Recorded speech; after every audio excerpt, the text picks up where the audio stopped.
അവസാനം അത് സംഭവിച്ചിരിക്കുകയാണ്.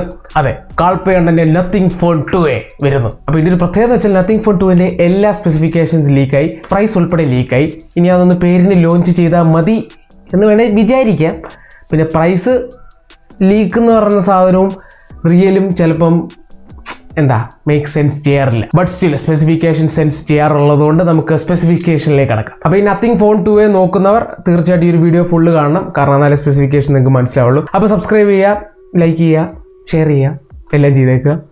നമുക്ക് തുടങ്ങിയേക്കാം. അപ്പം ഞാൻ പേഴ്സണലി നിയോ 9 പ്രോയ്ക്കും ഇതിനും ഭയങ്കര എക്സൈറ്റഡ് ആണ്. കാരണം ഇപ്പോഴും 25,000 ഒരു ഫോൺ ചോദിച്ചു കഴിഞ്ഞാൽ എനിക്ക് 100% ഉറപ്പിലൊരു ഫോൺ പറയാൻ പറ്റുന്നില്ല.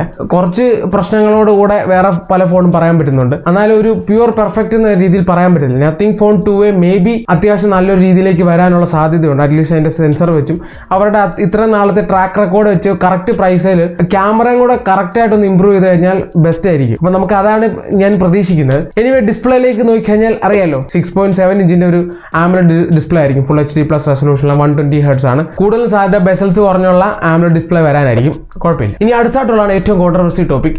ഇതിനകത്തുള്ള ചിപ്സെറ്റ് മീഡിയാടെക് ഡിമെൻസിറ്റി 7200 Pro ആണ് ഇതിനകത്തുള്ളത്. അതെ, 7200 Ultra അല്ല. പല കമ്പനികളും മീഡിയാടെക്കിനോട് ചിപ്സെറ്റ് ചോദിക്കും, എന്നിട്ട് മീഡിയാടെക് പ്ലീസ് ഞങ്ങൾക്ക് ഇതൊന്ന് കൂടുതലൊന്ന് മാർക്കറ്റ് ചെയ്യണം, അപ്പോൾ എന്തെങ്കിലും ഒരു സഹായം ചെയ്യുമോ?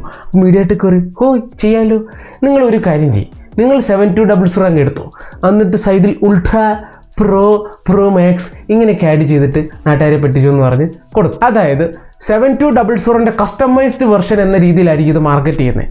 പക്ഷെ നിങ്ങൾ ഇത്രയും മനസ്സിലാക്കുക, കൂടുതൽ കസ്റ്റമൈസേഷൻ എന്ന് പറയുന്നത് കൂടി വന്നാൽ 0.1 GHz ഓവർക്ലോക്ക് ചെയ്യും. കൂടി വന്നാൽ ചിലപ്പോൾ അതും കാണത്തില്ല. 7200 അൾട്രയും 7200 തമ്മിൽ മറ്റേ അണ്ണൻ തമ്പി പോലാണ്, വലിയ വ്യത്യാസമൊന്നുമില്ല. മറ്റേ മറുകുള്ളവൻ അത് തന്നെ, ആ സെയിം സ്ഥലം.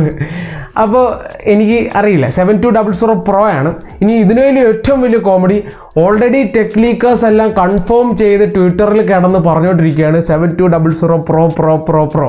അപ്പോഴാണ് കാൾപേ അണ്ണൻ നൈസായിട്ട് വന്നിട്ട് 7200 Pro ഒന്നും അല്ല, ഞാൻ വേറൊരു ചിപ്സെറ്റ് ഉദ്ദേശിച്ചത്. അപ്പോൾ ഇനി അണ്ണൻ കുറച്ച് കഴിഞ്ഞിട്ട് പറയും 7200 Pro ആണ് നിങ്ങൾ ഉദ്ദേശിച്ചത്, പക്ഷെ ഞാൻ ഉദ്ദേശിച്ച ഡിമെൻസിറ്റി 7200 Pro Max ആണ്. അങ്ങനെ കോമഡി അടിക്കുമായിരിക്കും മേ ബി, കാരണം അണ്ണൻ മാർക്കറ്റിങ്ങിൻ്റെ കിങ് ആണ്. അണ്ണന് ഒടുക്കത്തെ തലയാണ് ഈ മാർക്കറ്റ് ചെയ്യുന്ന കാര്യത്തിൽ. അതുകൊണ്ട് എനിക്ക് വലിയ അത്ഭുതമൊന്നും തോന്നുന്നില്ല. മേ ബി ചിപ്സെറ്റ് മാറ്റി എന്നിരിക്കും അവസാന നിമിഷം, കാരണം ഇമാരായതുകൊണ്ട് പറയാൻ പറ്റില്ല. ഇനിയിപ്പോൾ ഇത്രയും കൺഫേം ആയതുകൊണ്ട് ഇനി ചിപ്സെറ്റ് മാറ്റി തരത്തില്ല, കാരണം വിജയിക്കണമല്ലോ, പറയാൻ പറ്റത്തില്ല. മേ ബി, പക്ഷേ കുറേ ലീക്സ് പറയുന്നത് 7S Gen 2 782 ഒക്കെ ഇവർ ട്രൈ ചെയ്തു, കൺസിഡർ ചെയ്തു. അത് കഴിഞ്ഞ് അവസാനം ഇവർ 7200 വന്നതാണ് എഫിഷ്യൻസി കൊണ്ട്. സോ നമുക്ക് നോക്കാം. സോ മീഡിയാടെക് ഡിമെൻസിറ്റി 7200 പറ്റി കൂടുതൽ പറയേണ്ടെന്ന് തോന്നുന്നു. അത്യാവശ്യം ചവർ പോലെ മിക്ക ഫോണുകളിൽ ഇപ്പോൾ വരുന്നുണ്ട്. iQOO C7 Pro, Redmi Note 12 Pro Plus already വിവോയിലുണ്ട് കേട്ടോ. പിന്നെയും പുതിയ ഫോൺസ് ഒക്കെ ഇറങ്ങാൻ സാധ്യതയുണ്ട്.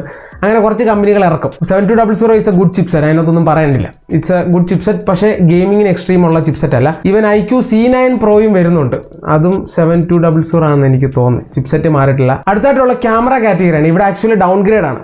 Nothing phone 1 Sony, phone 2 Sony, 2A Samsung. At least Samsung ഉണ്ടെന്ന് നമുക്ക് വേണമെങ്കിൽ സമാധാനിക്കാം. സാംസങ്ങിന് S5K-G9 എന്ന് പറഞ്ഞ ഒരു OS ഉള്ള ഒരു 50 MP പ്രൈമറി സെൻസറാണ്. പിന്നെ 50 MP same Samsung JN1 ultra wide, അതായത് നത്തിങ് ഫോൺ 1 ഉണ്ടായിരുന്നത്. ഇവൻ നത്തിങ് ഫോൺ 2 അതായിരുന്നു സെയിം ക്യാമറ സെറ്റപ്പ്. ഇവരുടെ ക്യാമറ സെറ്റപ്പ് കണ്ട് നമുക്ക് അത്ഭുതമൊന്നും തോന്നുന്നില്ല. ഇവർ സെൻസർ ചെയ്ത് വെച്ചാലും നമുക്ക് പ്രശ്നമില്ല, കാരണം ഞാൻ ഹാർഡ്വെയർ സെൻസറിലുള്ള വിശ്വാസം ഞാൻ ഉപേക്ഷിച്ചിരിക്കുകയാണ്. കാരണം ഇപ്പോൾ സോണി വെച്ചിട്ട് പോലും വലിയ കാര്യമൊന്നും ഇല്ലാത്ത ഒരവസ്ഥയിലേക്കാണ് വരുന്നത്. ഒപ്റ്റിമൈസേഷൻ മാറ്റേഴ്സ്, ഞാനും തെറ്റംഗീകരിക്കുകയാണ്. മടുത്ത്. സോ ഇവരുടെ ഒപ്റ്റിമൈസേഷൻ എങ്ങനെയാവും എന്നുള്ളത് നോക്കണം. കാരണം നത്തിങ്ങിന് ട്രാക്ക് റെക്കോർഡിൽ ക്യാമറയാണ് ചെറുതായിട്ട് അവരെ വലിക്കുന്നത്. ഫോൺ 1 കുഴപ്പമില്ലായിരുന്നു, പക്ഷേ ഫോൺ 2 വന്നപ്പോൾ ക്യാമറയാണ് പോയത്. അത്രയും തള്ളിയിട്ട് ഫോൺ 2 ഇങ്ങനെ ആയിപ്പോയി. ഇനി നമുക്ക് നോക്കാം 2 എങ്ങനെ ഇരിക്കും എന്നുള്ളത്. 32 MP സെൽഫിയാണ്, 5000 mAh ബാറ്ററി, 45 വാട്ട്സിന്റെ ചാർജർ ഉണ്ടെന്ന് പറയുന്നുണ്ടെങ്കിൽ പെട്ടിക്കകത്ത് തരാത്തത് അവരുടെ ഒരു വളരെ വലിയ കൊള്ളരുതേമയാണ്. പെട്ടിക്കാൻ തരത്തില്ല, 45 വാട്ട് കാശ് കൊടുത്ത് മേടിക്കും. പിന്നെ നത്തിങ്ങിന്റെ OS 2.5.2 Android 14 ആയിരിക്കും. അതെ, ഫൈനലി നിങ്ങൾ എല്ലാവരും ഉദ്ദേശിച്ചുകൊണ്ടിരുന്നതിലേക്ക് വരാം, പ്രൈസ് അല്ലേ. അപ്പം ലീക്സ് പറയുന്ന അനുസരിച്ച് 8GB 128GB പ്രൈസ് ആണ് 23,999. 23,999 7200 നത്തിങ് OS എല്ലാം വെച്ച് ഞാൻ ഓക്കെ, നല്ല പ്രൈസ് ആയിട്ടാണ് എനിക്ക് തോന്നുന്നത്. ഈ പ്രൈസ് ആണെങ്കിൽ 26K ബേസ് പ്രൈസ് എങ്കിൽ ഇറ്റ്സ് എ ഡീസെന്റ് എന്ന് പറയാം. ഈ 23K റെഗുലർ വെക്കുവാണെങ്കിൽ അടിപൊളി. ബാങ്ക് ഓഫറോട് ചേർത്ത് 22, 21K ഒക്കെ ആണെങ്കിൽ തീ. അതാണ് എനിക്ക് തോന്നുന്നത്. പിന്നെ പലരും പറയുന്നുണ്ട് ഞാൻ എല്ലാ വീഡിയോസിലും ഫോൺ നെഗറ്റീവായിട്ടാണ് പറയുന്നത്. പക്ഷെ എനിക്ക് സങ്കടമുണ്ട്. കാരണം ഞാൻ പോസിറ്റീവ് പറയുന്ന വീഡിയോ നിങ്ങളാരും കാണത്തുമില്ല, നെഗറ്റീവ് പറയുന്ന വീഡിയോ എല്ലാവരും കാണുകയും ചെയ്യും. എന്ത് ചെയ്യാൻ പറ്റും? അതിനെപ്പറ്റി നമുക്ക് വേറൊരു ഡീറ്റെയിൽ വീഡിയോ സംസാരിക്കേണ്ടിയിരിക്കും. അപ്പോൾ ഇതാണ് സംഭവം.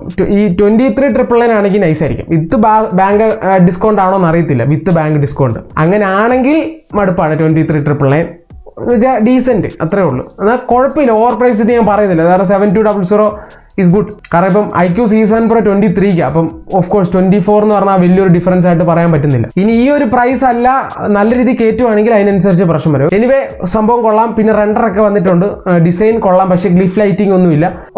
നത്തിങ്ങിൻ്റെ ഡിസൈൻ നല്ലതാണ്. എന്തായാലും അവർ ഇതിപ്പോൾ പ്രൈസ് കുറച്ചുകൊണ്ടായിരിക്കും ഗ്ലിഫ് ലൈറ്റിംഗ് ഇല്ലാത്തത്. എന്നാലും നൈസ് ഡിസൈൻ ആയിട്ടാണ് എനിക്ക് തോന്നുന്നത്. അപ്പോൾ മാർച്ച് 5-ാം തീയതിയാണ് നത്തിങ് ഫോൺ 2 ലോഞ്ച് ചെയ്യുന്നതാണ് പറഞ്ഞത്. കൂടാതെ രൺവീർ സിംഗ് ആണ് അവരുടെ ബ്രാൻഡ് അംബാസഡർ, സെലിബ്രിറ്റി എന്ന രീതിയിൽ. അപ്പം അവർ കാര്യങ്ങൾ മനസ്സിലായല്ലോ, മാർക്കറ്റിംഗ് ലെവലൊക്കെ ബൂസ്റ്റ് ചെയ്യാൻ പോവാണ്. ആ ഒരു ആക്ടേഴ്സിനെയൊക്കെ വെച്ചുള്ള പരിപാടിയാണ്. ഓൾറെഡി റിയൽമി, റെഡ്മി പല ആൾക്കാരും ചെയ്തതാണ്, അപ്പം ആ ഒരു രീതിയിലേക്ക് മാർക്കറ്റിംഗ് എന്ന് പറഞ്ഞ പരിപാടി നത്തിങ് ആക്ച്വലി കൂട്ടാൻ പോവാണ്. ആക്ച്വലി ഈ കാൾപ്പേ എന്ന് പറഞ്ഞ അണ്ണൻ അത്യാവശ്യം തന്നെ തലച്ചോറാണ് ഈ മാർക്കറ്റിങ്ങിൻ്റെ കാര്യത്തിൽ. കാരണം പുള്ളി വെറുതെയൊക്കെ ഹൈപ്പ് ഉണ്ടാക്കി വെക്കും. ഹൈപ്പ് നന്നായിട്ടുണ്ട്. ഇനീഷ്യൽ പ്രീ ഓർഡർ എന്തായാലും നത്തിങ്ങിൻ്റെ എപ്പോഴും നല്ലതായിരിക്കും. ഫോൺ ഇറങ്ങിക്കഴിഞ്ഞാൽ അത് പരാജയപ്പെടാറ് കൂടുതലും. അറ്റ്ലീസ്റ്റ് ഫസ്റ്റ് ലോഞ്ചിന് എന്തായാലും പുള്ളിക്ക് കിട്ടേണ്ട രീതിയിലുള്ള നല്ലൊരു പ്രോഫിറ്റ് കിട്ടും. അത് കഴിഞ്ഞത് ആഗ്രഹമുള്ളൂ. എന്തായാലും നമുക്ക് നോക്കാം. നല്ലൊരു പ്രതീക്ഷയുള്ള ബ്രാൻഡാണ് സ്റ്റിൽ. ബാക്കി കുറേ ബ്രാൻഡുകളിലും പ്രതീക്ഷയുള്ള ബ്രാൻഡാണ്. അതിനകത്ത് ഒരു ഡൗട്ടും വേണ്ട. കാരണം അവരാണ് എന്തെങ്കിലുമൊക്കെ ഇന്നോവേറ്റീവായിട്ട് എന്തെങ്കിലുമൊക്കെ, അതും സോഫ്റ്റ്വെയർ നല്ലത്, ഒരു പ്രൈസ് മാത്രം ചില ഫോൺ 1ൻ്റെ ഓക്കെ ആയിരുന്നു. പക്ഷേ ഫോൺ 2ൻ്റെ ഒക്കെ ആ ഒരു പ്രൈസിലാണ് പോയത്. ഇന്ത്യൻ മാർക്കറ്റിലാണ് ഇപ്പം 2A ഇറക്കുന്നത്. അപ്പം നല്ലൊരു പ്രൈസോടെ പ്രതീക്ഷിക്കുന്നത്. ഈ 24 ഒക്കെ നല്ല കോമ്പറ്റീറ്റീവ് പ്രൈസാണ്. നമുക്ക് നോക്കാം. അപ്പോൾ ഇത്രയൊക്കെ ഉള്ളൂ. പുതിയൊരു വീഡിയോ ആയിട്ട് എല്ലാവർക്കും